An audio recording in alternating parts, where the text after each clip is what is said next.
नमस्कार। सनातन विचार श्रृंखला में आपका स्वागत है। यह कथा बहुत प्राचीन कथा है और सनातन शास्त्रों में कई स्थान पर इसको दिया हुआ है। एक बार ऋषभ देव जी जो महान पराक्रमी राजा हुए हैं, उनके 100 पुत्र थे। उनके 100 पुत्रों में से सबसे बड़े बेटे जो थे वे थे भरत। उन भरत को ऋषभ देव जी ने अपना राज सौंप दिया और खुद तपस्या करने के लिए वन में चले गए। अब इस वीडियो के अंदर राजा जो भरत हैं, उनकी कहानी आपको 2 जन्मों की मालूम चलेगी।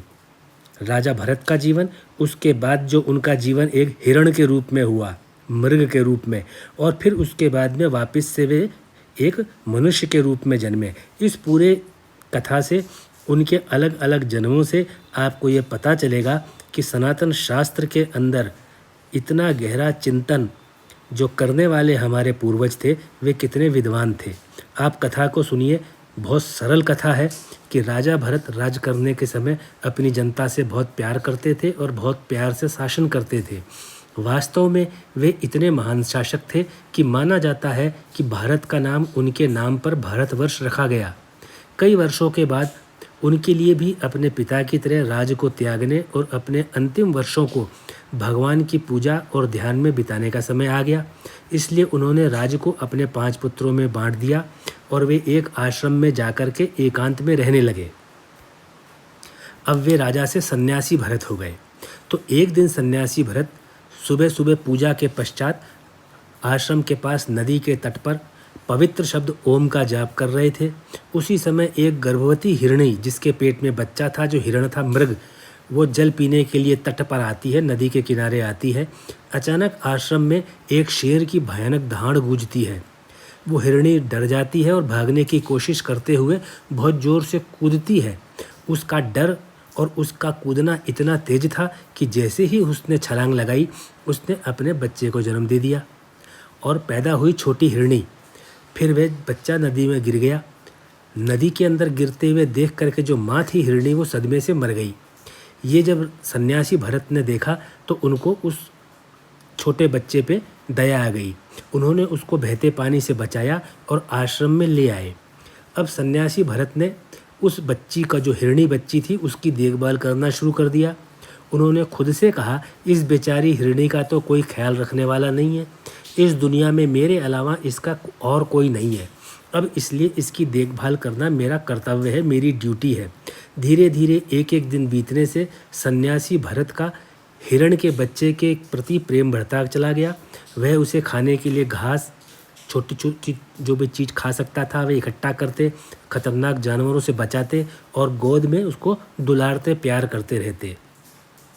अगर वही हिरण का बच्चा एक पल के लिए भी उनकी नज़रों से दूर हो जाता तो सन्यासी भरत सोचते कि आखिर ये बच्चा गया कहाँ है।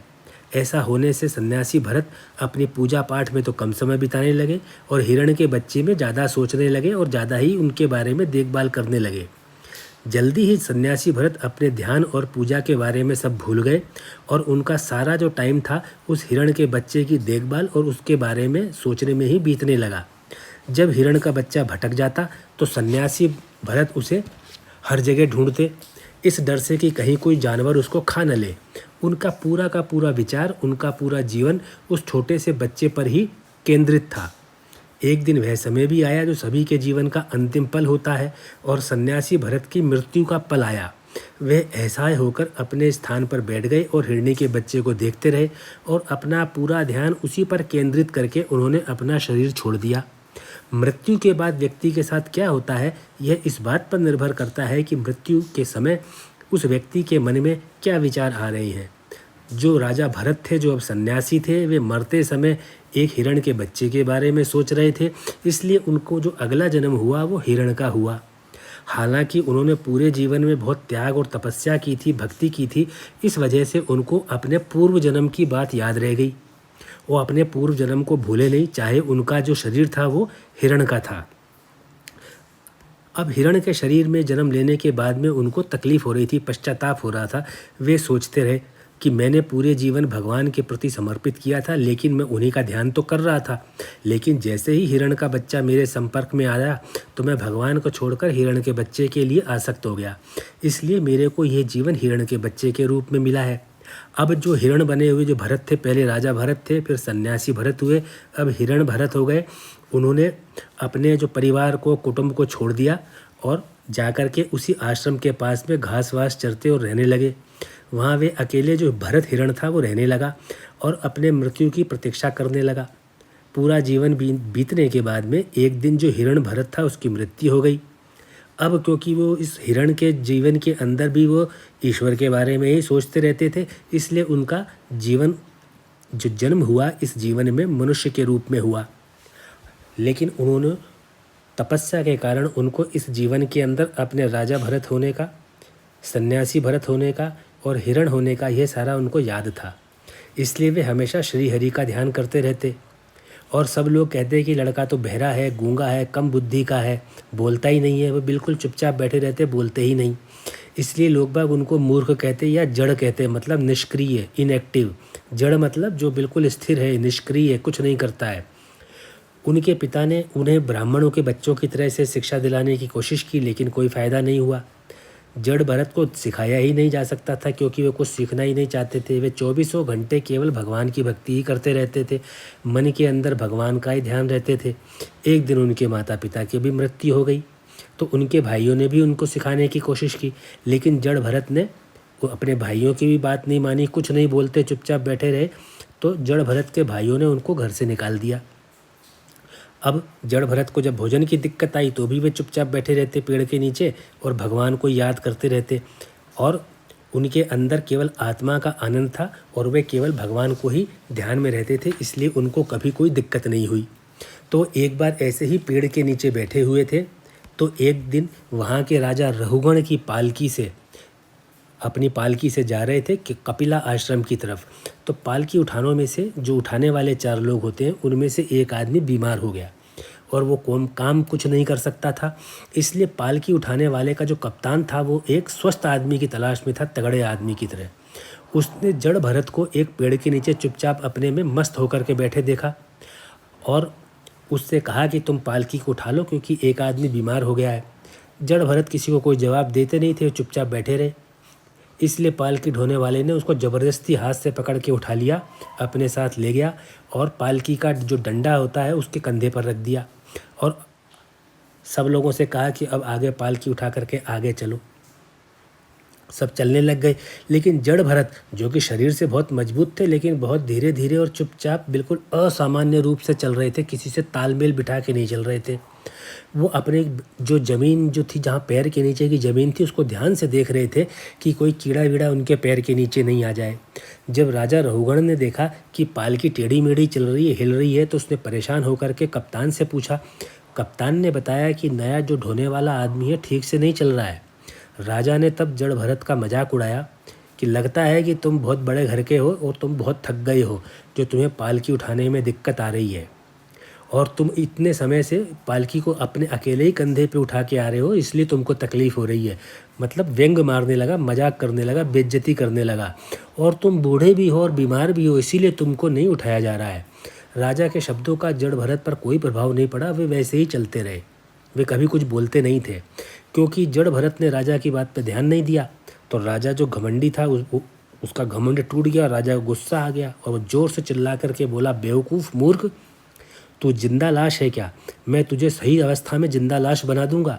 मुझे लगता है तुझे अच्छी तरह से पीटने की ज़रूरत है। तब अंत में जड़ भरत ने अपने होठ खोले और जीवन में पहली बार बोला, हे राजन, आप किसे मूर्ख कहते हैं? आप किसे थका हुआ कहते हैं? आप किसको आप कह रहे हैं? यदि आपसे यह शरीर लेते हैं, आपसे मतलब इस शरीर से है, तो यह आपके शरीर के समान ही एक ही जैसे पदार्थों से बना हुआ है। मेरे शरीर में और आपके शरीर में कोई अंतर नहीं है, और मेरे शरीर में कोई संवेदना नहीं है, कोई फीलिंग नहीं है। ये दर्द का या थकान को महसूस नहीं करता है, लेकिन मैं यह शरीर नहीं हूँ, मैं आत्मा हूँ।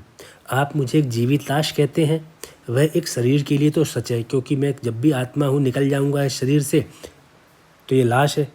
और मैं जब तक हूँ तब ये जिंदा है, तो ये जीवित लाश है। और वास्तव में ये उन सभी चीज़ों पे लागू होता है जिनका कोई आरंभ होता है और कोई अंत होता है। राजा और सेवक के रूप में हमारी सापेक्ष स्थिति है। उसका मतलब क्या है? कोई इस जीवन में राजा है तो कोई उसका सेवक होता है, लेकिन कभी किसी जन्म में वही राजा उसी सेवक का सेवक बन जाता है, क्योंकि वह सेवक जो होता है सेवक राजा के रूप में जन्म ले लेता है। तो हिसाब के अनुसार तुम में और मुझ में कोई अंतर नहीं है, हम दोनों ही आत्मा हैं। हे राजा, यदि मैं आत्मा के ज्ञान में स्थित होने के कारण अजीब व्यवहार कर रहा हूँ तो किसी भी मार का मुझ के ऊपर कोई प्रभाव नहीं पड़ेगा, और यदि मैं सचमुच मूर्ख हूँ, बेवकूफ़ हूँ, तो भी किसी भी मार का मुझ पर कोई प्रभाव नहीं पड़ेगा। हालांकि जो जड़ भरत थे वो मूर्ख जैसे लगते थे, लेकिन उनके अंदर का जो ज्ञान के अक्षय भंडार था। राजा रहुगण जो थे वे स्वयं भगवान के भक्त थे। जब उन्होंने जड़ भरत के ये वचन सुने तो उन्हें आश्चर्य हुआ और उन्होंने महसूस किया कि वे अवश्य ही कोई महान संत होंगे। वे तुरंत पालकी से कूद गए और जो मुनि थे, जो जड़ भरत थे, उनके चरणों में प्रणाम करके जो उन्होंने अपमान किया था, बेइज्जती की थी, उसके लिए माफ़ी मांगी। उन्होंने कहा, हे पूज्यवर, मैं समझ नहीं पाया कि आप कौन हैं। आप अवश्य ही कोई महान मुनि होंगे। आपके वचन सुन के मुझे आध्यात्मिक ज्ञान की तीव्र इच्छा हो रही है। कृपया मुझ पर कृपा करें। राजा होने के गर्व के कारण मैं अपना विवेक खो बैठा हूँ। मैंने एक महान आत्मा, एक पवित्र व्यक्ति का अपमान किया है, जो निश्चित रूप से एक महान पाप है। कृपया मुझे इस पाप से बचाएं। हे बुद्धिमान, कृपया मुझे इस आत्मा के ज्ञान का उपदेश दें। तब जड़ भरत ने राजा को उपदेश देना शुरू किया और उन्होंने अपने बीते हुए समय के बारे में बताया कि मैं एक जन्म पहले मैं राजा भरत था, जिसके नाम पे इस देश का नाम भारतवर्ष हुआ है।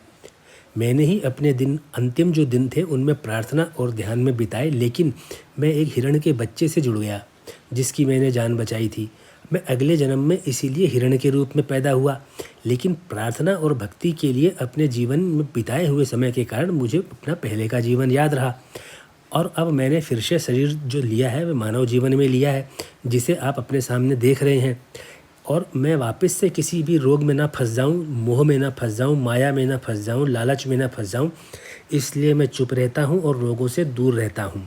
इसलिए राजन, मेरा कहना यह है कि एक ही सत्य है, वह परमेश्वर है, और एक ही लक्ष्य है, उसका ज्ञान प्राप्त करना। इस ज्ञान को तुम संतों और ऋषियों की पवित्र संगति के बिना प्राप्त नहीं कर सकते। हे राजन, यह संसार एक घने जंगल के समान है, जहाँ लोग सुख की तलाश में भटकते हुए अपना मार्ग भूल जाते हैं। इस जंगल में 6 भयानक चोर हैं, 5 तो इंद्रियां और एक उनका दुष्ट नेता, और वह नेता है भ्रमित बुद्धि, बहकी हुई बुद्धि, बिगड़ी हुई अकल। वे यात्रियों पर हमला करते हैं और उनकी संपत्ति लूट लेते हैं। इस जंगल में भटकते हुए वे सांसारिक मोहों की लताओं में उलझ जाते हैं और तरह तरह के दुखों और कलेशों से पीड़ित होते हैं। हे राजन, तुम भी इस जंगल में हो, इससे बाहर निकलने का उपाय करो। सभी प्राणियों से, सभी जीव से प्रेम करो, अकेले रहने का अभ्यास करो, कभी कोई लोभ लालच मत करो, सभी का सम्मान करो और अपने सभी कर्म भगवान को अर्पित करके करो, और श्री हरि की पूजा में अपने ज्ञान की तलवार को तेज करो और उससे अपने अज्ञान के जंगल का रास्ता काटो। अंत में जब तुम्हें यह ज्ञान प्राप्त होगा कि तुम आत्मा हो, शरीर नहीं, तब तुम श्री हरि को आसानी से प्राप्त कर लोगे और तुम्हारा जीवन सफल हो जाएगा। इसके बाद राजा राहुगण को उपदेश देने के बाद में जो जड़ भरत थे वे वहाँ से चुपचाप निकल गए देश भ्रमण के ऊपर।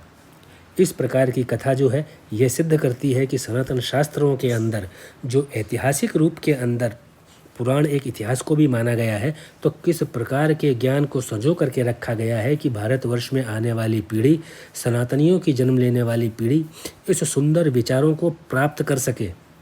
तो आपने जो ये आज का वीडियो देखा, मैं आपसे प्रार्थना करूँगा इस चैनल को अगर आपने सब्सक्राइब नहीं किया है तो सब्सक्राइब करें, अपने मित्रों को इस वीडियो को शेयर करें, अपने रिश्तेदारों को इस वीडियो को शेयर करें, और जो वर्तमान में आपने अपना बहुमूल्य समय इस वीडियो को देखने के लिए दिया, मैं उसके लिए आपका आभारी हूँ और आपको बार बार धन्यवाद देता हूँ।